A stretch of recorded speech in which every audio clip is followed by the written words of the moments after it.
बड़े ਜ਼ਿੰਮੇਵਾਰ ਸੱਜਣ ਬੈਠੇ ਆ। ਇੱਕ ਗੱਲ ਸਮਝ ਲੈਣੀ ਚਾਹੀਦੀ ਹੈ ਕਿ ਕੁਝ ਐਸੀਆਂ ਗੱਲਾਂ ਹੁੰਦੀਆਂ ਜਿਹੜੀਆਂ ਸਦੀਵੀ ਹੁੰਦੀਆਂ ਨੇ, ਕੁਝ ਐਸੀਆਂ ਗੱਲਾਂ ਹੁੰਦੀਆਂ ਨੇ ਜਿਹੜਾ ਕੁਝ ਸਮੇਂ ਵਾਸਤੇ ਆਉਂਦੀਆਂ ਨੇ, ਕੁਝ ਸਮੇਂ ਬਾਅਦ ਉਹ ਮੱਧਮ ਪੈਂਦੀਆਂ ਨੇ।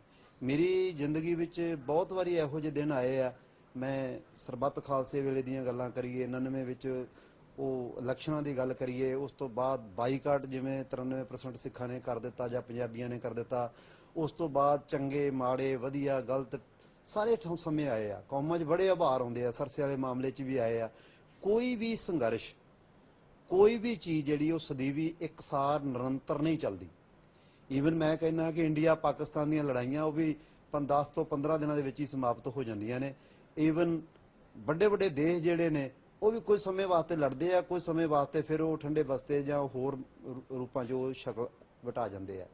ਇਹ ਵੀ ਭਾਈ ਰਾਜੋਆਣਾ ਦਾ ਜਿਹੜਾ ਕੇਸ ਸੀ ਇੱਕ ਸਮੇਂ ਵਿੱਚ ਆਇਆ ਔਰ ਲੋਕਾਂ ਨੇ ਉਹਦੇ ਉੱਤੇ ਜਿੰਨਾ ਤਗੜਾ ਹੰਗਾਰਾ ਭਰਿਆ, ਜਿਸ ਰੂਪ 'ਚ ਭਰਿਆ, ਹਰ ਵਿਅਕਤੀ ਨੇ ਭਰਿਆ, ਚਾਹੇ ਉਹ ਕਿਸੇ ਅਹੁਦੇ ਤੇ ਬੈਠਾ ਸੀ ਜਾਂ ਸਧਾਰਨ ਰੂਪ 'ਚ ਘਰ ਵਿੱਚ ਬੈਠਾ ਸੀ, ਚਾਹੇ ਉਹ ਰਾਜਨੀਤਿਕ ਹੈ, ਧਾਰਮਿਕ ਹੈ, ਸਮਾਜਿਕ ਹੈ, ਸਧਾਰਨ ਬੰਦਾ ਹੈ, ਰਾਜਨੀਤੀ ਨਾਲ ਕੋਈ ਲੈਣਾ ਦੇਣਾ ਹੈ ਜਾਂ ਨਹੀਂ ਹੈ, ਪਰ ਉਹਨਾਂ ਨੇ ਆਪਣਾ ਇੱਕ ਜ਼ਿੰਮੇਵਾਰੀ, ਆਪਣਾ ਇੱਕ ਫਰਜ਼ ਸਮਝਿਆ ਪੰਜਾਬ ਨੂੰ ਪੀਲੇ ਰੰਗ ਕਰਨ ਵਿੱਚ, ਸੜਕਾਂ ਤੇ ਆਉਣ ਤੋਂ ਲੈ ਕੇ ਔਰ ਮਾਧਿਅਮ ਹਰ ਤਰ੍ਹਾਂ ਦੇ ਵਰਤੇ ਜਿਹੜੇ ਉਹਨਾਂ ਨੇ ਉਹ ਇਹ ਸਾਰਾ ਕੁਝ ਜਿਹੜਾ ਇਹਦੇ ਪਿੱਛੇ ਇੱਕ ਜਜ਼ਬਾਤ ਸੀ ਜਿਹੜਾ ਕਿ ਬਲਵੰਤ ਸਿੰਘ ਨੇ ਇਹ ਕਹਿਣਾ ਕਿ ਮੈਂ ਬਿਲਕੁਲ ਅਪੀਲ ਨਹੀਂ ਕਰਾਂਗਾ ਔਰ ਦੁਨੀਆ ਵਿੱਚ ਇੱਕ ਨਵੀਂ ਹਿਸਟਰੀ ਪੈਦਾ ਕਰਨੀ ਕਿ ਵਿਅਕਤੀ ਅਪੀਲ ਨਹੀਂ ਕਰ ਰਿਹਾ ਔਰ ਫਿਰ ਵੀ ਉਸ ਦੇ ਉੱਤੇ ਫਾਂਸੀ ਦੀ ਸਟੇ ਹੋ ਰਹੀ ਹੈ। ਇਹ ਹਿਸਟਰੀ 'ਚ ਮੇਰਾ ਖਿਆਲ ਕਦੇ ਨਹੀਂ ਹੋਇਆ। ਇਹੋ ਜਿਹੇ ਮੌਕੇ ਆਉਂਦੇ ਰਹਿੰਦੇ ਆ। ਸਾਨੂੰ ਲੋੜ ਹੈ ਇਸ ਨੂੰ ਸਾਂਭਣ ਦੀ, ਸੰਭਾਲਣ ਦੀ ਔਰ ਇਹਦੇ ਵਿੱਚੋਂ ਕੁਝ ਪ੍ਰਾਪਤ ਕਰਨ ਦੀ ਕੌਮ ਵਾਸਤੇ। ਇਹ ਸਾਡੇ ਤੇ ਜ਼ਿੰਮੇਵਾਰੀ ਲਈ ਹੋਈ ਹੈ।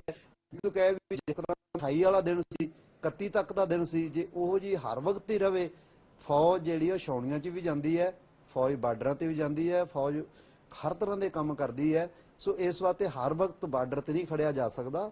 ਇਹ ਇਸ ਤਰ੍ਹਾਂ ਹੀ ਹੁੰਦਾ ਹੈ। ਇਸ ਵਾਸਤੇ ਸਾਨੂੰ ਘਬਰਾਉਣ ਦੀ ਲੋੜ ਨਹੀਂ। ਭਾਈ ਸਾਹਿਬ ਜੀ, ਇੱਕ ਤਾਂ ਹੁੰਦਾ ਹੈ ਕੌਮ ਦਾ ਜਿਹੜਾ ਬਾਹਰੀ ਜਲਾਲ ਵੇਖਣ ਨੂੰ ਮਿਲਦਾ ਹੈ, ਇੱਕ ਹੁੰਦਾ ਹੈ ਕਿ ਕੌਮ ਦਾ ਅੰਦਰੂਨੀ ਉਭਾਰ ਹੁੰਦਾ ਹੈ। ਜਲਾਲ ਤਾਂ ਅਸੀਂ ਕਹਿੰਦੇ ਕਿ 1-2 ਦਿਨ ਤੱਕ ਹੀ ਚੱਲਦਾ ਹੈ, ਬਾਅਦ ਦੇ ਵਿੱਚ ਨਹੀਂ ਚੱਲਦਾ।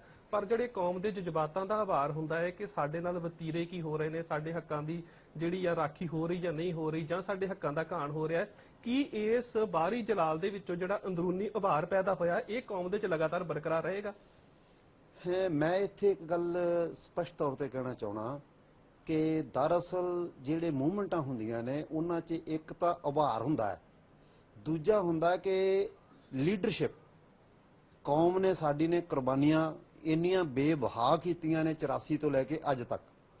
ਦੋ ਹੀ ਗੱਲਾਂ ਦੇ ਉੱਤੇ ਲੜਾਈ ਚੱਲ ਰਹੀ ਹੈ। ਦਿੱਲੀ ਦੀ ਇਹ ਪੂਰੀ ਕੋਸ਼ਿਸ਼ ਹੈ ਕਿ ਸਿੱਖਾਂ ਨੂੰ ਲੀਡਰਸ਼ਿਪ ਹੀਣ ਕੀਤਾ ਜਾਵੇ, ਚਾਹੇ ਉਹ ਸੰਤ ਜਰਨੈਲ ਸਿੰਘ, ਭਾਈ ਅਮਰੀਕ ਸਿੰਘ, ਜਰਨਲ ਸ਼ਬੇਗ ਸਿੰਘ ਦੇ ਰੂਪ 'ਚ ਹੋਵੇ, ਚਾਹੇ ਬਾਅਦ ਵਿੱਚ ਭਾਈ ਸੁਖਦੇਵ ਸਿੰਘ ਬੱਬਰ, ਬਾਬਾ ਮਾਨੋ ਚਾਲ ਤੋਂ ਲੈ ਕੇ ਜਰਨਲ ਲਾਭ ਸਿੰਘ, ਮਨਵੀਰ ਸਿੰਘ ਝਿਹੜੂ ਦੇ ਰੂਪ 'ਚ ਹੋਵੇ, ਚਾਹੇ ਇਸ ਤੋਂ ਬਾਅਦ ਹੋਰ ਵੇਲੇ ਰਾਜਨੀਤਿਕ ਤੌਰ ਤੇ ਆਏ ਆ ਲੀਡਰ, ਉਹਨਾਂ ਨੂੰ ਲੋਕਾਂ ਦੇ ਨਿਗਾਹ 'ਚੋਂ ਥੱਲੇ ਸਿੱਟਣ ਦੇ ਰੂਪ 'ਚ ਹੋਵੇ। ਉਹ ਸਾਡੀ ਲੀਡਰਸ਼ਿਪ ਨੂੰ ਹਮੇਸ਼ਾ ਕਮਜ਼ੋਰ ਕਰਨਾ, ਮਾਰਨਾ ਜਾਂ ਉਹਨਾਂ ਦੀ ਪੋਜੀਸ਼ਨ ਖਰਾਬ ਕਰਨੀ, ਇਹ ਇੱਕ ਸਾਡੇ ਵਿਰੋਧੀ ਦਾ ਅੰਗ ਹੈ। ਸਾਡੀ ਇਹਦੇ ਬਰਾਬਰ ਹੀ ਇੱਕ ਲੋੜ ਜ਼ਰੂਰੀ ਹੈ ਕਿ ਅਸੀਂ ਆਪਣੀ ਲੀਡਰਸ਼ਿਪ ਕਿੱਦਾਂ ਪੈਦਾ ਕਰਨੀ ਹੈ। ਇੱਕ ਦਿਨ ਦਾ ਉਭਾਰ ਤਾਂ ਰਾਜਸੀ ਲੋਕਾਂ ਨੂੰ, ਦਿੱਲੀ ਵਾਲਿਆਂ ਨੂੰ ਵੀ, ਚੰਡੀਗੜ੍ਹ ਵਾਲਿਆਂ ਨੂੰ ਵੀ ਬਰਦਾਸ਼ਤ ਹੋ ਸਕਦਾ ਹੈ, ਪਰ ਉਹਨਾਂ ਦੀ ਥਾਂ ਤੇ ਕੋਈ ਲੀਡਰਸ਼ਿਪ ਹੋਰ ਆ ਜਾਵੇ, ਉਹਨਾਂ ਤੋਂ ਬਰਦਾਸ਼ਤ ਨਹੀਂ ਹੋ ਸਕਦਾ। ਸਾਨੂੰ ਜਿੰਨਾ ਉਭਾਰ ਤੇ ਜ਼ੋਰ ਲਾਉਣਾ ਚਾਹੀਦਾ ਉਸ ਤੋਂ ਵੱਧ ਆਪਣੀ ਲੀਡਰਸ਼ਿਪ ਪੈਦਾ ਕਰਨ ਦੇ ਉੱਤੇ ਜ਼ੋਰ ਲਾਉਣਾ ਚਾਹੀਦਾ। ਬਿਨਾਂ ਲੀਡਰਸ਼ਿਪ ਤੋਂ ਕੋਈ ਲੜਾਈ, ਕੋਈ ਸੰਘਰਸ਼, ਕੋਈ ਕੁਝ ਨਹੀਂ ਹੋ ਸਕਦਾ। ਜਰਨੈਲ ਬਿਨਾਂ ਫੌਜ ਬਿਲਕੁਲ ਨਹੀਂ ਲੜ ਸਕਦੀ, ਹਾਰ ਜਾਂਦੀ ਹੈ, ਹਮੇਸ਼ਾ ਹੀ ਹਾਰਦੀ ਰਹੇਗੀ। ਸੋ ਸਾਡੀ ਲੀਡਰਸ਼ਿਪ ਪੈਦਾ ਕਰਨੀ ਇਹ ਇੱਕ ਕੌਮ ਵਾਸਤੇ ਵੱਡੀ ਮਜਬੂਰੀ ਹੈ। ਜਿੱਦਣ ਅਸੀਂ ਲੀਡਰਸ਼ਿਪ ਪੈਦਾ ਕਰਤੀ, ਉਭਾਰ ਰੋਜ਼ ਦਾ ਹੀ ਰੋਜ਼ ਰਹੇਗਾ। ਅਗਲਾ ਸਵਾਲ ਮੇਰਾ ਬਲਵੰਤ ਸਿੰਘ ਗਪਾਲਾ ਜੀ ਨੂੰ ਆ। ਗਪਾਲਾ ਜੀ, ਤੁਸੀਂ ਕਿਸੇ ਸਮੇਂ ਦੇ ਵਿੱਚ ਸਿੱਖ ਨੌਜਵਾਨੀ ਦੀ ਜਿਹੜੀ ਹੈ ਉਹ ਇੱਕ ਤਰ੍ਹਾਂ ਦੇ ਨਾਲ ਅਗਵਾਈ ਕੀਤੀ। ਤੁਸੀਂ ਵੇਖਿਆ ਹੋਵੇਗਾ ਕਿ ਜਦੋਂ ਤਰਨਤਾਰਨ ਦੇ ਵਿੱਚ ਥੋੜੀ ਜਿਹੀ ਇੱਕ ਸ਼ਿਵ ਸੈਨਾ ਦੇ ਨਾਲ ਘਟਨਾ ਹੋਈ ਸੀ, ਉਸ ਘਟਨਾ ਦੇ ਵਿੱਚ ਤੁਸੀਂ ਵੀ ਮੌਜੂਦ ਸੀ, ਅਸੀਂ ਵੀ ਮੌਜੂਦ ਸੀਗੇ। ਉਸ ਛੋਟੀ ਜਿਹੀ ਘਟਨਾ ਤੋਂ ਬਾਅਦ ਸਿੱਖ ਨੌਜਵਾਨੀ ਦੇ ਵਿੱਚ ਰੋਹ ਦਾ ਉਹ ਰੂਪ ਵੇਖਣ ਨੂੰ ਮਿਲਿਆ ਸੀ ਕਿ ਤੁਹਾਨੂੰ ਯਾਦ ਹੋਵੇਗਾ ਕਿ ਸਿੱਖ ਯੂਥ ਫੈਡਰੇਸ਼ਨ ਭਿੰਡਰਾਂਵਾਲਾ ਦੀ ਨੀਂਹ ਰੱਖੀ ਗਈ। ਉਹ ਇੱਕ ਛੋਟੇ ਜਿਹੇ ਜੋਸ਼ ਦੇ ਵਿੱਚੋਂ ਇੱਕ ਇੰਨੀ ਵੱਡੀ ਜਥੇਬੰਦੀ ਦੀ ਨੀਂਹ ਰੱਖੀ ਗਈ ਜਿਹਨੇ ਕੁਝ ਸਮਾਂ ਕੌਮ ਦੀ ਨੁਮਾਇੰਦਗੀ ਕੀਤੀ। ਅੱਜ ਕੌਮ ਦੇ ਵਿੱਚ ਇੰਨਾ ਵੱਡਾ ਜਾਹੋ ਜਲਾਲ ਪੈਦਾ ਹੋਇਆ ਤੇ ਨੌਜਵਾਨੀ ਜਿਹੜੀ ਸੀ ਜਥੇਬੰਦਕ ਰੂਪ ਦੇ ਵਿੱਚ ਇਕੱਤਰ ਕਿਉਂ ਨਹੀਂ ਹੋ ਸਕੇ? ਮੈਂ ਫੈਡਰੇਸ਼ਨ ਦੇ ਤੌਰ ਤੇ ਤੁਹਾਨੂੰ ਦੱਸਣਾ ਚਾਹੁੰਦਾ ਹਾਂ ਕਿ ਜਿਨੇ ਇਹ ਜ਼ਿੰਮੇਵਾਰੀਆਂ ਨਿਭਾਉਣੀਆਂ ਹਨ ਉਹਦਾ ਆਪਣਾ ਜੀਵਨ ਬਹੁਤ ਉੱਚਾ ਹੋਣਾ ਚਾਹੀਦਾ। ਅਖਲਾਕੀ ਤੌਰ ਤੇ, ਧਾਰਮਿਕ ਤੌਰ ਤੇ ਉਹ ਗੁਰਬਾਣੀ ਦੀਆਂ ਨਿਤਨੇਮੀਆਂ ਦਾ ਧਾਰਨੀ ਹੋਵੇ, ਪੰਜਾਂ ਬਾਣੀਆਂ ਦਾ, ਉਹ ਸਾਰੀਆਂ ਰਹਿਤਾਂ ਦੇ ਵਿੱਚ ਪਰਪੱਕ ਹੋਵੇ। ਔਰ ਜਿਵੇਂ ਕਿ ਸੰਤ ਗਿਆਨੀ ਕਰਤਾਰ ਸਿੰਘ ਜੀ ਖਾਲਸਾ ਭਿੰਡਰਾਂਵਾਲੇ ਦੇ ਮਹਾਨ ਸਪੁੱਤਰ ਅਮਰ ਸ਼ਹੀਦ ਭਾਈ ਅਮਰੀਕ ਸਿੰਘ ਜੀ ਆਲ ਇੰਡੀਆ ਸਿੱਖ ਸਟੂਡੈਂਟਸ ਫੈਡਰੇਸ਼ਨ ਦੇ ਪ੍ਰਧਾਨ ਬਣੇ। ਉਹਨਾਂ ਨੇ ਆਪਣੇ ਜੀਵਨ ਦੇ ਵਿੱਚ ਰਹਿੰਦਿਆਂ ਜਿਸ ਤਰ੍ਹਾਂ ਵੀ ਚੜ੍ਹਦੀ ਕਲਾ ਨਾਲ ਕੌਮ ਦੀ ਸੇਵਾ ਕੀਤੀ, ਉਹਨਾਂ ਦੀ ਉਸ ਸ਼ਹਾਦਤ ਨੂੰ, ਉਹਨਾਂ ਦੀ ਸੇਵਾ ਨੂੰ ਅੱਜ ਵੀ ਭਾਵੇਂ ਕਿੰਨੀਆਂ ਫੈਡਰੇਸ਼ਨਾਂ ਬਣ ਗਈਆਂ ਪਰ ਉਹ ਤਾਕਤ ਦੁਬਾਰਾ ਕੌਮ ਨੂੰ ਵੇਖਣ ਵਾਸਤੇ ਨਹੀਂ ਮਿਲੀ। ਇਸ ਦਾ ਇੱਕ ਕਾਰਨ ਹੈ ਕਿ ਉਹਨਾਂ ਦਾ ਆਪਣਾ ਜੀਵਨ ਸੀ ਔਰ ਜੀਵਨ ਬਾਹੂਬਲ ਸਿਧਾਂਤ ਪੱਲੇ ਸੀ। ਔਰ ਅੱਜ ਅਸੀਂ ਆਪਣੇ 'ਚ ਘਾਟਾ ਮਹਿਸੂਸ ਕਰਦੇ ਹਾਂ ਕਿ ਜਿਵੇਂ ਕਿ ਸੰਤ ਬਾਬਾ ਜਰਨੈਲ ਸਿੰਘ ਜੀ ਖਾਲਸਾ ਭਿੰਡਰਾਂਵਾਲਿਆਂ ਵੇਲੇ ਨੌਜਵਾਨਾਂ ਦੇ ਵਿੱਚ ਜਜ਼ਬਾ, ਉਤਸ਼ਾਹ ਸੀ। ਇਹ ਸਾਡੀ ਕੌਮ ਦੀ ਜਿਹੜੀ ਗੱਲ ਭਾਈ ਸਾਹਿਬ ਭਾਈ ਮੋਹਕਮ ਸਿੰਘ ਜੀ ਕਹਿ ਕੇ ਗਏ ਨੇ, ਜਿੰਨਾ ਚਿਰ ਕੌਮ ਦੇ ਉੱਤੇ ਜ਼ਿੰਮੇਵਾਰ ਆਗੂ, ਸਿਧਾਂਤਕ ਤੌਰ ਤੇ ਪਹਿਰਾ ਦੇਣ ਵਾਲਾ, ਉਹ ਧਰਮ ਦੀ ਅਗਵਾਈ 'ਚ ਵੀ ਯੋਗਤਾ ਰੱਖਦਾ ਹੋਵੇ ਔਰ ਰਾਜਨੀਤੀ ਦੇ ਵਿੱਚ ਵੀ ਪਰਪੱਕ ਹੋਵੇ, ਹਰ ਤਰ੍ਹਾਂ ਕਰਕੇ ਉਹ ਸੁਚੇਤ ਹੋਵੇ ਤੇ ਆਪਣੀ ਕੌਮ ਨੂੰ ਬਾਹਰੀ ਦੁਸ਼ਮਣ ਦੇ ਹਮਲਿਆਂ ਤੋਂ ਸੁਚੇਤ ਕਰਦਾ ਹੋਵੇ, ਇਹੋ ਜਿਹੇ ਲੀਡਰ ਦੀ ਘਾਟ ਕਾਰਨ ਹੀ ਅੱਜ ਅਸੀਂ ਜਿਹੜੇ ਆ ਕਿ ਪਛੜ ਚੁੱਕੇ ਆ। ਪਰ ਜਿਹੜਾ ਅੱਜ ਵਰਤਾਰਾ ਵੇਖਣ ਨੂੰ ਮਿਲਿਆ ਹੈ, ਇਹ ਨੌਜਵਾਨਾਂ ਦੇ ਅੰਦਰ ਸੰਤ ਬਾਬਾ ਜਰਨੈਲ ਸਿੰਘ ਜੀ ਖਾਲਸਾ ਭਿੰਡਰਾਂਵਾਲਿਆਂ, ਅਮਰ ਸ਼ਹੀਦ ਭਾਈ ਅਮਰੀਕ ਸਿੰਘ ਜੀ ਵਰਗੇ ਜਾਂਬਾਜ਼ ਯੋਧਿਆਂ ਦੀ ਸ਼ਹਾਦਤ, ਸ੍ਰੀ ਅਕਾਲ ਤਖਤ ਸਾਹਿਬ ਦੇ ਹਮਲੇ ਚੋਂ ਉਪਜਿਆ ਇਹ ਵਰਤਾਰਾ ਹੈ। ਚਾਹੇ ਉਹ ਭਾਈ ਬਲਵੰਤ ਸਿੰਘ ਜੀ ਰਾਜੋਆਣਾ, ਚਾਹੇ ਭਾਈ ਜਗਤਾਰ ਸਿੰਘ ਹਵਾਰਾ, ਜਾਂ ਜਿੰਨੇ ਵੀ ਸੂਰਮੇ ਅੱਜ ਜੇਲ੍ਹਾਂ ਵਿੱਚ ਬੰਦ ਨੇ ਜਾਂ ਆਜ਼ਾਦੀ ਦੇ ਸੰਘਰਸ਼ ਲਈ ਲੜ ਰਹੇ ਨੇ। ਅਸਲੀ ਮਕਸਦ ਤਾਂ ਆਪਣੀ ਕੌਮ ਦੀ ਆਜ਼ਾਦੀ ਹੈ, ਲੇਕਿਨ ਆਜ਼ਾਦੀ ਉਦੋਂ ਤੱਕ ਸਾਨੂੰ ਨਹੀਂ ਹਾਸਲ ਹੋ ਸਕਦੀ ਜਿੰਨਾ ਚਿਰ ਅਸੀਂ ਇੱਕ ਨਿਸ਼ਾਨ, ਇੱਕ ਕੇਂਦਰੀ ਅਸਥਾਨ ਤੇ ਇਕੱਤਰ ਹੋ ਕੇ ਇੱਕ ਜ਼ਿੰਮੇਵਾਰ ਆਗੂ ਨੂੰ ਆਗੂ ਮੰਨ ਕੇ ਨਹੀਂ ਚੱਲਦੇ। ਭੈਣ ਜੀ ਸੰਦੀਪ ਕੌਰ ਜੀ, ਜਿਸ ਤਰ੍ਹਾਂ ਕਿ ਤੁਸੀਂ ਇਹ 'ਚ ਕੋਈ ਕਥਨੀ ਨਹੀਂ ਹੈ ਕਿ ਪਿਛਲੇ ਸਮੇਂ ਦਾ ਜਿਹੜਾ ਸਿੱਖ ਸੰਘਰਸ਼ ਸੀਗਾ, ਜਿਹਨੂੰ ਅਸੀਂ ਇੱਕ ਸਿੱਖ ਆਜ਼ਾਦੀ ਦੀ ਜੰਗ ਵੀ ਕਹਿੰਦੇ ਆ, ਤੁਸੀਂ ਆਪਣੇ ਜਿਸਮ ਤੇ ਵੀ ਹੰਡਾਇਆ, ਤੁਸੀਂ ਉਸ ਸੰਘਰਸ਼ ਨੂੰ ਨੇੜੇ ਤੋਂ ਤੱਕਿਆ। ਉਸ ਤੋਂ ਬਾਅਦ ਜੋ ਕੁਝ ਸ਼ਹੀਦ ਪਰਿਵਾਰਾਂ ਦੇ ਨਾਲ ਹੋਇਆ, ਤੁਸੀਂ ਉਹਨੂੰ ਕਲਮਬੰਦ ਵੀ ਕੀਤਾ ਹੈ। ਉਸ ਤੋਂ ਬਾਅਦ ਉਹਨਾਂ ਪਰਿਵਾਰਾਂ ਦੀ ਸਾਂਭ ਸੰਭਾਲ ਵਾਲੇ ਪਾਸੇ ਵੀ ਤੁਸੀਂ ਆਏ ਹੋ ਔਰ ਤੁਸੀਂ ਵੀ ਖਾਲਸੇ ਦੇ ਇਸ ਜਲਾਲ ਨੂੰ ਇਸ ਰੂਪ ਚ ਵੇਖਿਆ 28 ਤੋਂ 31 ਤੱਕ ਕਿ ਕੌਮ ਦੇ ਬਾਹਰੀ ਜੋਸ਼ ਦਾ ਪ੍ਰਗਟਾਵਾ। ਪਰ ਕੀ ਕਾਰਨ ਹੈ ਕਿ ਇਸ ਬਾਹਰੀ ਜੋਸ਼ ਨੂੰ ਅਸੀਂ, ਜਿਵੇਂ ਆਪਾਂ ਕਹਿੰਦੇ ਸਸਟੇਨਡ ਕੰਟੀਨਿਊਡ ਪ੍ਰੋਸੈਸ, ਇੱਕ ਉਸ ਸਿਸਟਮ ਦੇ ਵਿੱਚ ਅਸੀਂ ਕਿਉਂ ਨਹੀਂ ਚਲਾ ਸਕੇ ਕਿ ਇਹ ਜਿਹੜਾ ਜੋ ਵੀ ਸਾਡੀ ਭਾਵਨਾ ਸੀ ਇੱਕ ਕੌਮੀ ਆਜ਼ਾਦੀ ਦੀ ਲਹਿਰ ਦਾ ਰੂਪ ਲੈਂਦੀ, ਇਸ ਇੰਨੇ ਵੱਡੇ ਉਭਾਰ ਦੇ ਬਾਵਜੂਦ ਵੀ ਕੌਮ ਲੀਡਰਲੈਸ ਕਿਉਂ ਰਹੀ? ਦੇਖੋ, ਇਹ ਜੋ ਵੀ ਹੁੰਦਾ ਕਾਫੀ ਲੰਬੇ ਸਮੇਂ ਤੋਂ ਅਸੀਂ ਦੇਖ ਰਹੇ ਹੈਗੇ ਆ ਕਿ ਜਦੋਂ ਵੀ ਕੋਈ, ਚਾਹੇ ਪ੍ਰੋਫੈਸਰ ਦਵਿੰਦਰਪਾਲ ਸਿੰਘ ਭੁੱਲਰ ਦੀ ਫਾਂਸੀ ਦੀ ਗੱਲ ਹੁੰਦੀ ਆ ਤਾਂ ਅਸੀਂ ਸਾਰੇ ਜਿਹੜੀ ਕੌਮ ਹੈ ਇਕਮੁੱਠ ਹੋ ਕੇ ਸੜਕਾਂ ਤੇ ਆ ਜੰਨੇ ਆ। ਫਿਰ ਭਾਈ ਰਾਜੋਆਣੇ ਦਾ ਮਸਲਾ ਹੋ ਗਿਆ, ਕੋਈ ਵੀ ਇਸ ਤਰ੍ਹਾਂ ਦਾ ਮਸਲਾ ਹੁੰਦਾ, ਕੌਮ ਵਿੱਚ ਜਜ਼ਬਾ ਹੈਗਾ ਵਾ, ਇਹਦੇ ਵਿੱਚ ਕੋਈ ਸ਼ੱਕ ਨਹੀਂ ਹੈਗਾ ਕਿ ਕੌਮ ਵਿੱਚ ਜਜ਼ਬੇ ਦੀ ਕੋਈ ਘਾਟ ਨਹੀਂ ਹੈਗੀ। ਗੱਲ ਫਿਰ ਉੱਥੇ ਹੀ ਆ ਜਾਂਦੀ ਹੈ ਕਿ ਸਾਡੀ ਕੌਮ ਜਿਹੜੀ ਹੈਗੀ ਆ, ਇਹਨੂੰ ਇੱਕ ਅੱਛੇ ਲੀਡਰ ਦੀ ਲੋੜ ਹੈਗੀ ਆ। ਜਿੰਨੀ ਦੇਰ ਤੱਕ ਅਸੀਂ ਵਧੀਆ ਲੀਡਰਸ਼ਿਪ ਨਹੀਂ ਪੈਦਾ ਕਰਦੇ ਹੈਗੇ, ਉਨੀ ਦੇਰ ਜਜ਼ਬਾ ਤਾਂ ਹੈ ਕੌਮ ਦੇ ਵਿੱਚ, ਪਰ ਇਸ ਜਜ਼ਬੇ ਨੂੰ ਸਾਂਭਣ ਵਾਲੇ ਲੀਡਰ ਹੀ ਹੋ ਸਕਦੇ ਹਨ। ਜਿੰਨੀ ਦੇਰ ਤੱਕ ਵਧੀਆ ਲੀਡਰ ਨਹੀਂ ਸਾਡੀ ਕੌਮ ਵਿੱਚ ਪੈਦਾ ਹੁੰਦਾ, ਉਨੀ ਦੇਰ ਤੱਕ ਇਸੇ ਤਰ੍ਹਾਂ ਹੀ ਕੌਮ ਦੀ ਜਿਹੜੀ ਖੱਜਲ ਖਰਾਬੀ ਹੁੰਦੀ ਰਹੇਗੀ। ਜਿਵੇਂ ਕਿ ਜਦੋਂ ਵੀ ਕੋਈ ਇਸ ਤਰ੍ਹਾਂ ਅਬਾਲ ਉੱਠਦਾ ਹੈਗਾ ਵਾ, ਹਰ ਸਾਲ ਬਾਅਦ 6 ਮਹੀਨੇ ਬਾਅਦ ਇੱਕ ਨੌਜਵਾਨ ਨੂੰ ਅਸੀਂ ਜਿਹੜੇ ਸ਼ਹੀਦ ਕਰਵਾ ਲੈਂਦੇ ਆ ਤੇ ਫਿਰ ਥੋੜੀ ਜਿਹੀ ਸ਼ਾਂਤੀ ਹੋ ਜਾਂਦੀ ਆ। ਉਸ ਤੋਂ ਬਾਅਦ ਫਿਰ ਸਾਲ 6 ਮਹੀਨੇ ਬਾਅਦ ਇਸ ਤਰ੍ਹਾਂ ਹੀ ਹੁੰਦਾ। ਹੁਣ ਜਿਸ ਤਰ੍ਹਾਂ ਕਿ ਇਹ ਸਾਰਾ ਵਰਤਾਰਾ ਅਸੀਂ ਜਿਹੜਾ ਕੇਸ਼ਰੀ ਨਿਸ਼ਾਨਾਂ ਦਾ ਜਿਹੜਾ ਅਸੀਂ ਦੇਖਿਆ ਹੈਗਾ ਵਾ, ਇਸ ਨੂੰ ਚਾਹੀਦਾ ਤੇ ਸੀ ਇਹ ਸਾਰੇ ਨੌਜਵਾਨਾਂ ਦੀ ਰਿਹਾਈ ਦੀ ਗੱਲ ਕਰਦੇ। ਕਈ ਨੌਜਵਾਨ 21-21 ਸਾਲਾਂ ਤੋਂ ਜੇਲ੍ਹ ਦੇ ਵਿੱਚ ਸੜ ਰਹੇ ਹਨ। ਸਾਰਿਆਂ ਦੀ ਇੱਕ ਸਾਂਝੀਵਾਲਤਾ ਦੀ ਗੱਲ ਹੁੰਦੀ। ਕਿਉਂ ਇਸ ਤਰ੍ਹਾਂ ਹੁੰਦਾ ਕਿ ਜੇ ਪ੍ਰੋਫੈਸਰ ਦਵਿੰਦਰਪਾਲ ਸਿੰਘ ਭੁੱਲਰ ਦੀ ਗੱਲ ਚੱਲ ਰਹੀ ਆ ਤਾਂ ਅਸੀਂ ਭਾਈ ਰਾਜੋਆਣਾ ਨੂੰ ਭੁੱਲ ਜਾਂਦੇ ਆ, ਜਦੋਂ ਭਾਈ ਰਾਜੋਆਣਾ ਦੀ ਗੱਲ ਚੱਲਦੀ ਆ ਤੇ ਕਿਉਂ ਅਸੀਂ ਭਾਈ ਦਵਿੰਦਰਪਾਲ ਸਿੰਘ ਭੁੱਲਰ ਹੁਣਾਂ ਨੂੰ ਭੁੱਲ ਜਾਂਦੇ ਆ? ਕਿਉਂ ਨਹੀਂ ਅਸੀਂ ਸਮੁੱਚੇ ਨੌਜਵਾਨ ਜਿਹੜੇ ਇੰਨੇ ਲੰਬੇ ਸਮੇਂ ਤੋਂ ਇਸ ਸੰਘਰਸ਼ ਦੇ ਵਿੱਚ, ਸੰਘਰਸ਼ ਦੌਰਾਨ ਜਿਹੜੇ ਹੈਗੇ ਆ ਉਹ ਜੇਲ੍ਹਾਂ ਕੱਟ ਰਹੇ, ਅਸੀਂ ਕਿਉਂ ਨਹੀਂ ਉਹਨਾਂ ਸਮੁੱਚੇ ਰੂਪ ਵਿੱਚ ਇੱਕ ਸਾਂਝੀਵਾਲਤਾ ਦੀ ਗੱਲ ਕਰਕੇ ਅਸੀਂ ਸਾਰੇ ਨੌਜਵਾਨਾਂ ਦੀ ਰਿਹਾਈ ਬਾਰੇ ਅਸੀਂ ਕਿਉਂ ਨਹੀਂ ਇੱਕ ਸਾਂਝਾ ਉਪਰਾਲਾ ਕਰਦੇ? ਇਹ ਸਾਡੀ ਸਾਰੀ ਕੌਮ ਨੂੰ ਸੋਚਣਾ ਚਾਹੀਦਾ ਹੈਗਾ ਕਿ ਅਸੀਂ ਜਦੋਂ ਵੀ ਗੱਲ ਕਰੀਏ ਸਾਰੇ ਸਮੁੱਚੇ ਜਿਹੜੇ ਨੌਜਵਾਨ ਜੇਲ੍ਹਾਂ ਵਿੱਚ ਬੰਦ ਹੈਗੇ ਆ ਉਹਨਾਂ ਦੀ ਗੱਲ ਕਰੀਏ। ਜਦੋਂ ਜੇ ਅਸੀਂ ਇਸ ਤਰ੍ਹਾਂ ਭਾਈ ਰਾਜੋਆਣਾ ਦੇ ਮੁੱਦੇ ਦੇ ਉੱਤੇ ਅਸੀਂ ਇਕਮੁੱਠ ਹੋ ਕੇ ਅਸੀਂ ਏਕਤਾ ਦਿਖਾਈ ਹੈ ਤੇ ਕਿਸੇ ਹੱਦ ਤੱਕ ਅਸੀਂ ਸਫਲਤਾ ਵੀ ਪ੍ਰਾਪਤ ਕੀਤੀ ਹੈ।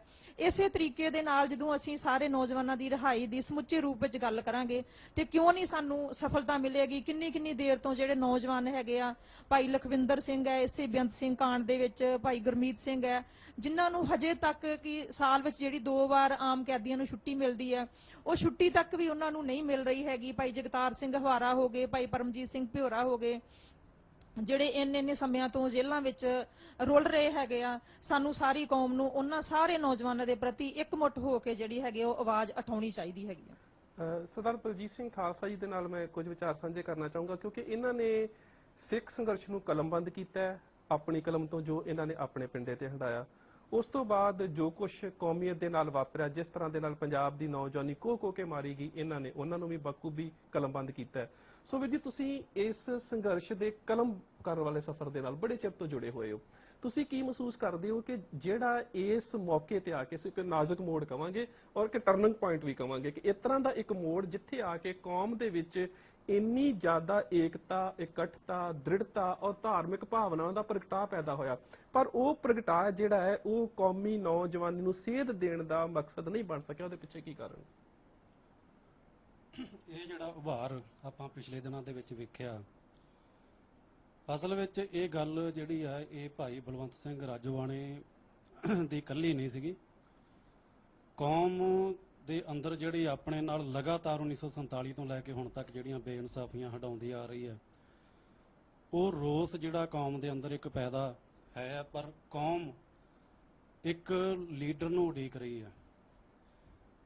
ਅਸਲ ਵਿੱਚ ਇਹ ਆ ਕਿ ਜਦੋਂ ਜਿਵੇਂ ਭਾਈ ਬਲਵੰਤ ਸਿੰਘ ਰਾਜੋਆਣੇ ਦੀ ਫਾਂਸੀ ਦੀ ਤਾਰੀਖ ਜਿਹੜੀ ਆ 31 ਤਰੀਕ ਮੁਕਰਰ ਕਰ ਦਿੱਤੀ ਇਹਨਾਂ ਨੇ, ਉਹਦੇ ਨਾਲ ਉਹ ਜਿਹੜੀ ਬੇਇਨਸਾਫੀਆਂ ਦੀ ਜਿਹੜੀ ਹੈ ਝੰਬੀ ਹੋਈ ਸਿੱਖ ਕੌਮ, ਇੱਕਦਮ ਰੋਸ ਪੈਦਾ ਹੋ ਗਿਆ ਉਹਨਾਂ ਦੇ ਅੰਦਰ, ਪੂਰੀ ਕੌਮ ਦੇ ਵਿੱਚ, ਕਿ ਇੱਕ ਪਾਸੇ ਦਿੱਲੀ, ਕਾਨਪੁਰ ਵਰਗੀਆਂ ਥਾਵਾਂ ਤੇ ਹਜ਼ਾਰਾਂ ਸਿੱਖ ਜਿਹੜੇ ਦਿਨ ਦਿਹਾੜੇ ਜਿਉਂਦੇ, 3 ਦਿਨ ਲਗਾਤਾਰ ਜਿਉਂਦੇ ਸਾੜ ਦਿੱਤੇ ਗਏ, ਤੇ ਉਹਨਾਂ ਦੇ ਵਿੱਚੋਂ ਜਿਹੜੇ ਦੋਸ਼ੀ ਅਸਲ ਵਿੱਚ ਸਿੱਖਾਂ ਨੇ ਨਹੀਂ, ਗੈਰ ਸਿੱਖਾਂ ਦੇ ਜਿਹੜੇ ਉੱਥੋਂ ਦੇ ਸਿਟੀਜ਼ਨ ਕਮਿਸ਼ਨ ਜਾਂ ਦੂਜੇ ਜਿਨ੍ਹਾਂ ਦੋਸ਼ੀਆਂ ਦੀ ਸ਼ਨਾਖਤ ਕੀਤੀ, ਉਹਨਾਂ ਦੇ ਵਿੱਚੋਂ ਇੱਕ ਦਿਨ ਲਈ ਵੀ ਕਿਸੇ ਨੂੰ ਜੇਲ੍ਹ 'ਚ ਨਹੀਂ ਰੱਖਿਆ ਗਿਆ।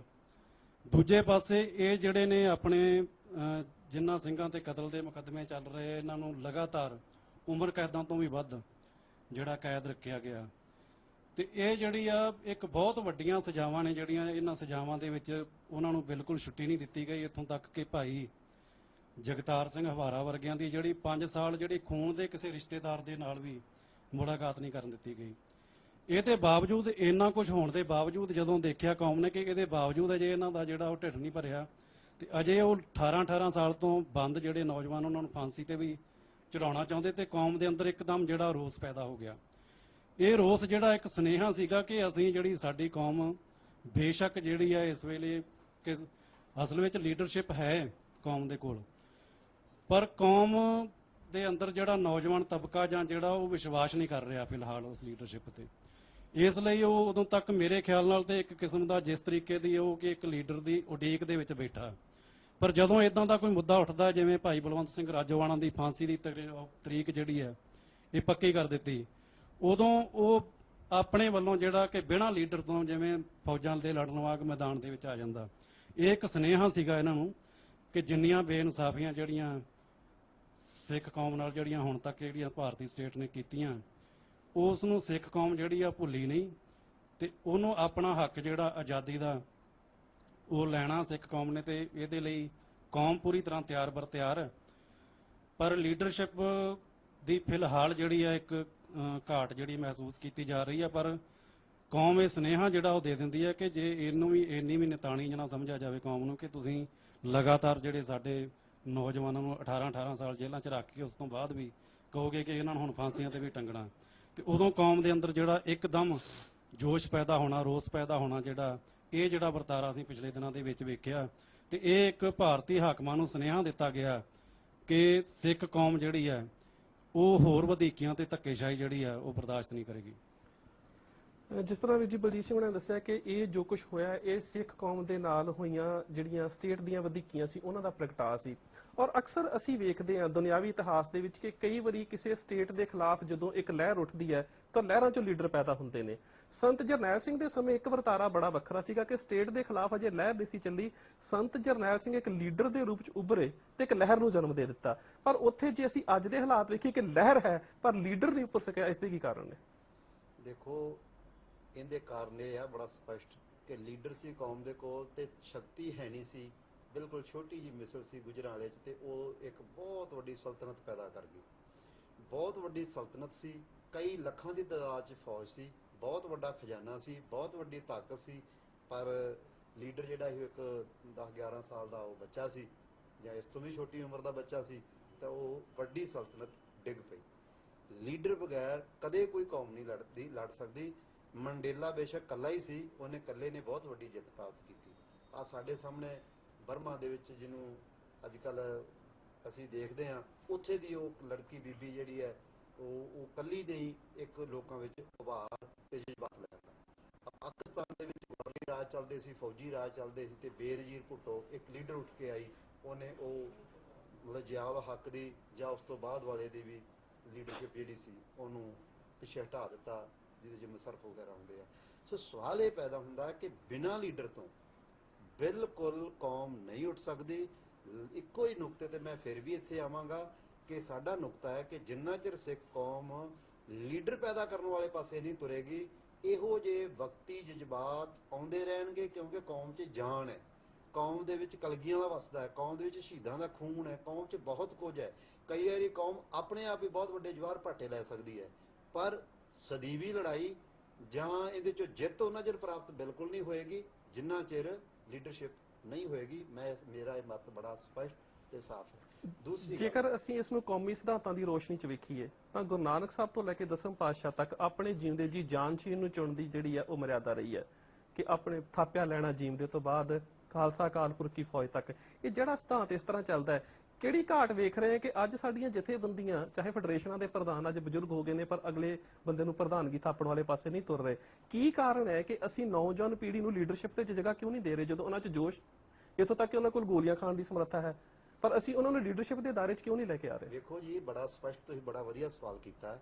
ਬਾਬਾ ਕਬੀਰ ਜੀ ਦੀ ਬਾਣੀ, ਗੁਰੂ ਨਾਨਕ ਸਾਹਿਬ ਦੀ ਬਾਣੀ ਇੱਕ ਰੂਪ ਹੈ। ਬਾਬਾ ਕਬੀਰ ਦੂਜਾ ਕਬੀਰ ਨਹੀਂ ਪੈਦਾ ਕਰ ਸਕਿਆ ਔਰ ਇਸ ਲਈ ਉਹਨਾਂ ਦਾ ਇੱਕ ਧਰਮ, ਇੱਕ ਕੌਮ, ਇੱਕ ਰੂਪ ਨਹੀਂ ਲੈ ਸਕੀ। ਗੁਰੂ ਨਾਨਕ ਸਾਹਿਬ ਨੇ ਦੂਸਰਾ ਗੁਰੂ ਨਾਨਕ ਪੈਦਾ ਕੀਤਾ, 10 ਗੁਰੂ ਨਾਨਕ ਪੈਦਾ ਕੀਤੇ ਆ, ਜਿਸ ਦਾ ਨਤੀਜਾ ਅੱਜ ਸਿੱਖ ਕੌਮ ਦੀ ਹੋਂਦ, ਹਸਤੀ, ਜਜ਼ਬਾਤ ਦੁਨੀਆ ਵਿੱਚ ਉਹਦਾ ਇੱਕ ਆਪਣਾ ਥਾਂ ਹੈ। ਔਰ ਇਹ ਮਤਲਬ ਇੱਕ ਬੜੀ ਸਪਸ਼ਟਵਾਦੀ ਗੱਲ ਹੈ। ਅਗਰ ਗੁਰੂ ਗੋਬਿੰਦ ਸਿੰਘ ਮਹਾਰਾਜ ਬਾਬਾ ਬੰਦਾ ਸਿੰਘ ਬਹਾਦਰ ਨੂੰ ਨਾ ਥਾਪ ਕੇ ਜਾਂਦੇ ਔਰ ਇਸ ਤਰ੍ਹਾਂ ਸਾਡਾ ਲੀਡਰ ਨਾ ਬਣਿਆ ਹੁੰਦਾ ਤੇ ਮੇਰਾ ਖਿਆਲ 'ਚ ਜਿਹੜਾ ਉਹ ਪਹਿਲਾ ਜਲ ਜਲਾਓ ਕੌਮ ਨੇ ਦੇਖਿਆ ਉਹ ਨਹੀਂ ਸੀ ਦੇਖਿਆ ਜਾ ਸਕਦਾ। ਇਹ ਗੱਲਾਂ ਜ਼ਰੂਰੀ ਨੇ, ਹਰ ਵਕਤ ਜ਼ਰੂਰੀ ਨੇ।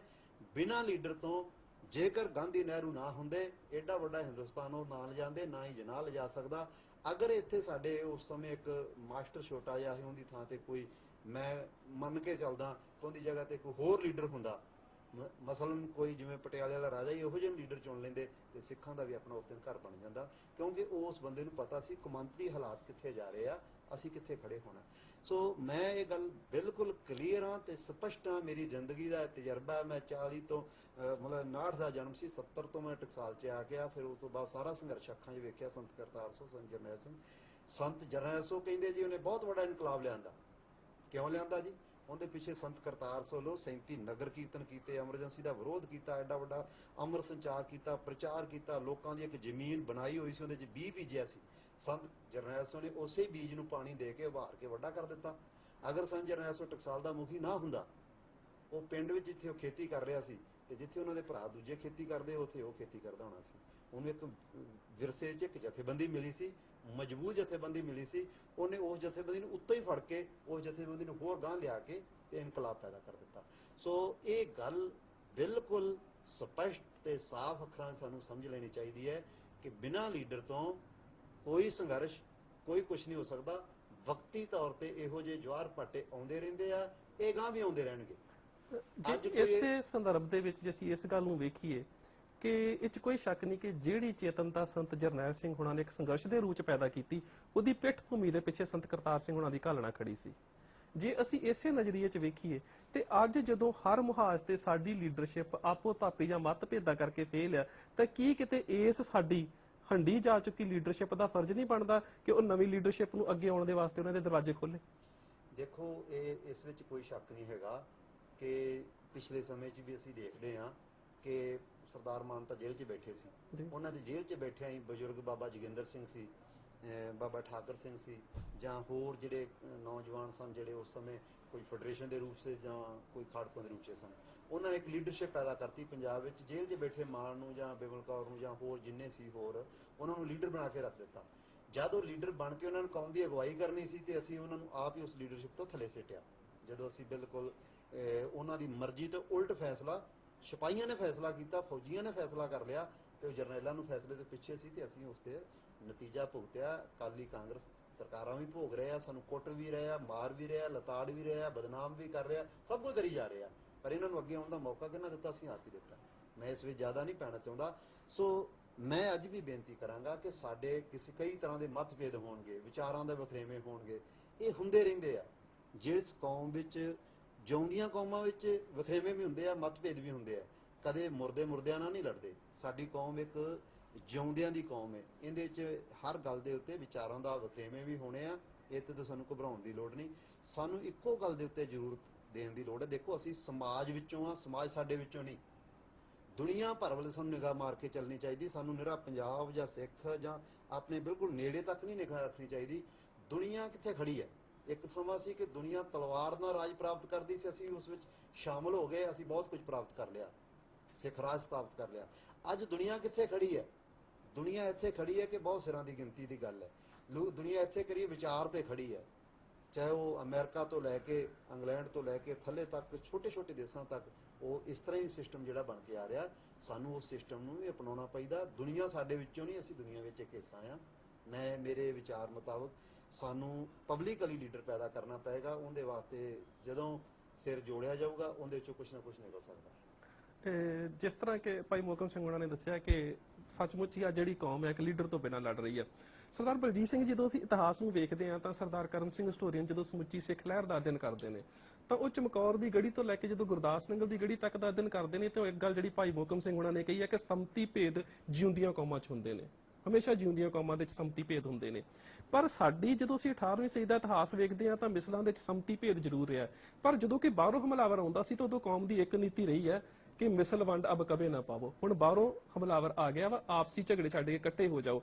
ਪਰ ਜਦੋਂ ਸਾਨੂੰ ਇਹ ਪਤਾ ਕਿ ਸਾਡੀ ਨੌਜਵਾਨੀ ਜੇਲ੍ਹਾਂ 'ਚ ਰੁਲ ਰਹੀ ਹੈ, ਸਾਨੂੰ ਇਨਸਾਫ ਨਹੀਂ ਮਿਲ ਰਿਹਾ, ਉੱਥੇ ਜੇ ਕੌਮ ਇਕੱਠੀ ਵੀ ਹੁੰਦੀ ਆ ਤਾਂ ਫਿਰ ਵੀ ਲੀਡਰ ਜਨਮ ਨਾ ਲੈ ਸਕੇ, ਤੇ ਇਹਦੇ ਵਿੱਚ ਸਾਡੀ ਕੌਮ ਦੇ ਪਿੱਛੇ ਕਿਹੜੀਆਂ ਉਹ ਭਾਵਨਾਵਾਂ ਜਾਂ ਕਿਹੜੀਆਂ ਕਦਰਾਂ ਕੀਮਤਾਂ ਨੇ ਜਿਹੜੀਆਂ ਅੱਜ ਸਾਡੀ ਕੌਮ ਦੇ ਵਿੱਚੋਂ ਮਨਫੀ ਹੋ ਗਈਆਂ ਨੇ?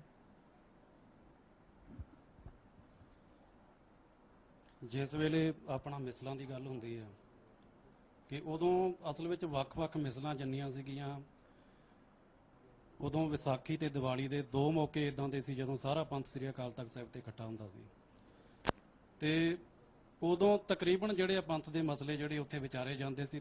ਹਰੇਕ ਮਿਸਲ ਤੇ ਜਿਹੜਾ ਨੁਮਾਇੰਦਾ ਉੱਥੇ ਇੱਕ ਜਗ੍ਹਾ ਤੇ ਬੈਠਦਾ ਸੀ ਤੇ ਇਹ ਅੰਗਰੇਜ਼ ਲਿਖਾਰੀਆਂ ਨੇ ਵੀ ਲਿਖਿਆ ਕਿ ਉਸ ਵੇਲੇ ਪਹਿਲਾਂ ਇਹ ਸਹਿਮਤੀ ਨਾਲ ਜਿਹੜੇ ਸਾਰੇ ਉੱਥੇ ਆਉਂਦੇ ਸੀਗੇ ਕਿ ਜਿਹੜੇ ਨਿੱਜੀ ਮਸਲੇ ਨੇ, ਜਿਵੇਂ ਮਿਸਲਾਂ ਦੇ ਆਪਣੇ ਝਗੜੇ ਜਾਂ ਸਰਦਾਰਾਂ ਦੇ ਆਪਣੇ ਝਗੜੇ, ਉਹਨਾਂ ਨੂੰ ਤੁਸੀਂ ਬਾਹਰ ਹੀ ਛੱਡ ਕੇ ਆਉਣਾ, ਜਿਹੜੇ ਇੱਥੇ ਸਿਰਫ ਕੌਮੀ ਮਸਲੇ ਜਿਹੜੇ ਨੇ ਉਹ ਵਿਚਾਰੇ ਜਾਣਗੇ। ਇਸ ਕਰਕੇ ਅਸਲ ਵਿੱਚ ਗੱਲ ਤੇ ਇਹ ਸੀਗੀ ਕਿ ਆਪਣੀ ਨਿੱਜ ਜਿਹੜੀ ਆਪਣਾ ਨਿੱਜਵਾਦ ਜਿਹੜਾ ਉਸ ਨੂੰ ਲਾਂਭੇ ਰੱਖਦੇ ਸੀ ਤੇ ਕੌਮ ਦੀ ਜਿਹੜੀ ਆ ਕੰਪਸਤੀ ਉਹਨੂੰ ਮੁੱਖ ਰੱਖਿਆ ਜਾਂਦਾ ਸੀ।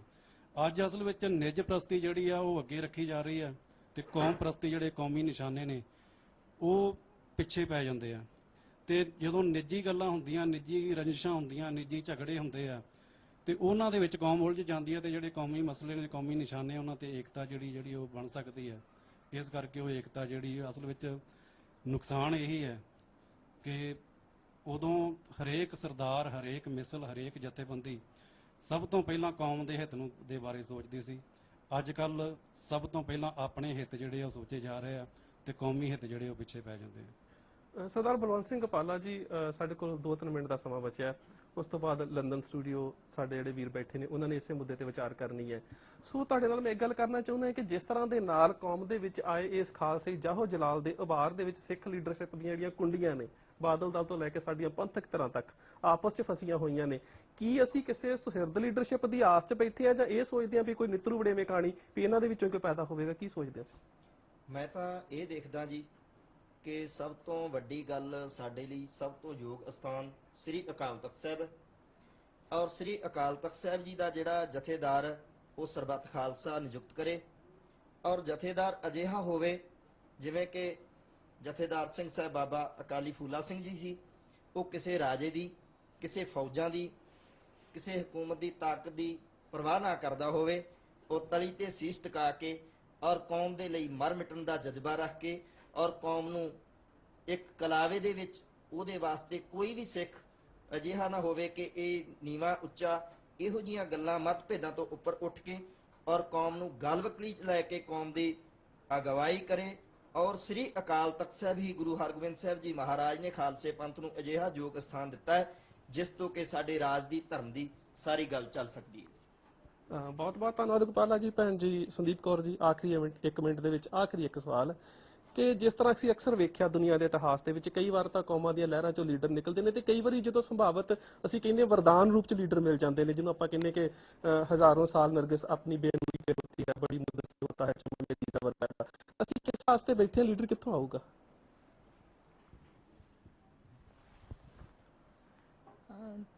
ਦੇਖੋ, ਲੀਡਰ ਤਾਂ ਕੌਮ ਦੇ ਵਿੱਚੋਂ ਹੀ ਪੈਦਾ ਹੋਣੇ ਹੁੰਦੇ ਹੈਗੇ ਆ।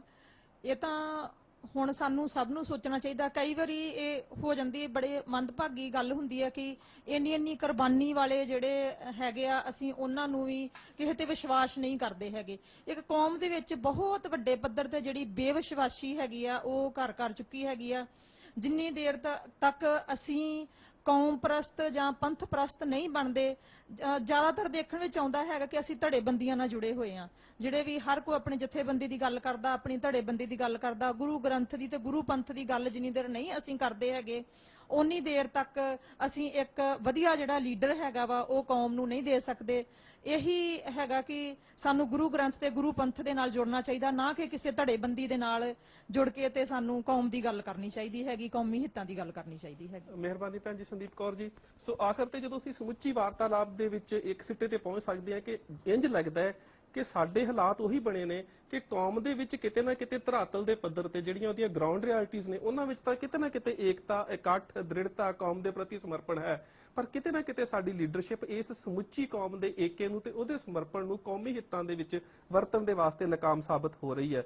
ਸੋ ਇਹਦੇ ਵਿੱਚ ਮੇਰੇ ਖਿਆਲ ਦੇ ਨਾਲ ਅਸੀਂ ਉਸ ਹਾਲਾਤ 'ਚ ਪਹੁੰਚੇ ਹਾਂ ਕਿ ਜਦੋਂ ਕੌਮ ਮੈਦਾਨੇ ਜੰਗ 'ਚ ਲੜ ਮਰ ਰਹੀ ਹੁੰਦੀ ਆ ਤੇ ਕਿਤੇ ਕੋਈ ਸ਼ਾਹ ਮੁਹੰਮਦ ਵਰਗਾ ਸ਼ਾਇਰ ਇਹ ਗੱਲ ਕਹਿ ਹੁੰਦਾ ਕਿ ਸ਼ਾਹ ਮੁਹੰਮਦ ਦਾ ਇੱਕ ਸਰਕਾਰ ਵਜੋਂ ਫੌਜਾਂ ਜਿੱਤ ਕੇ ਅੰਤ ਨੂੰ ਹਾਰੀਆਂ ਨੇ। ਸੋ ਮੈਨੂੰ ਲੱਗਦਾ ਕਿ ਅੱਜ ਤਰਾਸਦੀ ਦਾ ਸਾਡੀ ਕੌਮ ਦੇ ਵਾਸਤੇ ਉਹ ਸਮਾਂ ਜਦੋਂ ਕੌਮ ਦੇ ਵਿੱਚ ਲੜਨ ਮਰਨ ਦੇ ਜਜ਼ਬਾਤ ਨੇ, ਪਰ ਕੌਮ ਦੇ ਕੋਲ ਸੰਤ ਜਰਨੈਲ ਸਿੰਘ ਖਾਲਸਾ ਪਿੰਡਰਾਂ ਵਾਲਿਆਂ ਵਰਗਾ ਜਰਨੈਲ ਕੋਈ ਨਹੀਂ। ਸੋ ਹੁਣ ਅਸੀਂ ਤੁਹਾਨੂੰ ਲੈ ਕੇ ਜਾਂਦੇ ਹਾਂ ਲੰਡਨ ਸਟੂਡੀਓ ਦੇ ਵਿੱਚ, ਜਿੱਥੇ ਸਾਡੇ ਵੀਰ ਇਸੇ ਹੀ ਵਾਰਤਾਲਾਪ ਦੇ ਇਸੇ ਹੀ ਵਿਸ਼ੇ ਦੇ ਨਾਲ ਤੁਹਾਡੇ ਨਾਲ ਵਿਚਾਰ ਸਾਂਝੇ ਕਰਨਗੇ। ਸਾਡੇ ਸਾਰਿਆਂ ਵੱਲੋਂ ਆਪ ਜੀ ਨੂੰ ਵਾਹਿਗੁਰੂ ਜੀ ਕਾ ਖਾਲਸਾ, ਵਾਹਿਗੁਰੂ ਜੀ ਕੀ ਫਤਿਹ।